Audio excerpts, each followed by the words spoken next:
You've mentioned, in response to Senator Cochran, the discussion about the recapitalization plan for the Coast Guard. I'm happy to see that we've got the funding for the 7th National Security Cutter. You just need to know, I think I've told you privately, I'm saying it to anybody that's interested, Alaska needs a national security cutter. We need to have a national security cutter homeported in the state of Alaska. We've got too much water around us and not enough assets, and that is a vessel that can truly meet the growing needs, the growing demand in an area where we're only seeing traffic increase and in incredible ways. I want to mention the situation with our high-endurance cutter, the Monroe. We've got one up there in Alaska that's homeported. She's 40 years old, over 40 years old. There's no planned replacement.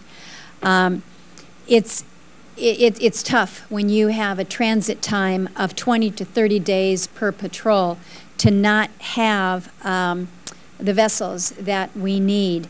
It seems to me that there's been a decision made that we're going to be homeporting these vessels in California and Hawaii.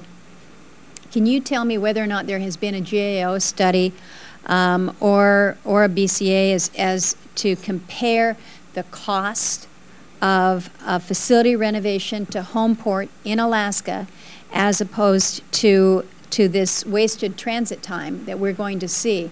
And again, I'm talking about high-endurance cutters and also the benefits of homeporting a national security cutter within the state of Alaska. I'm unaware of a GAO study per se, but we will be happy to look at the relative advantages and disadvantages of doing that, particularly with response to an NSC. I think the SIP ultimately provides for decommissioning of some of these older high-endurance cutters and their ultimate replacement with other types of vessels.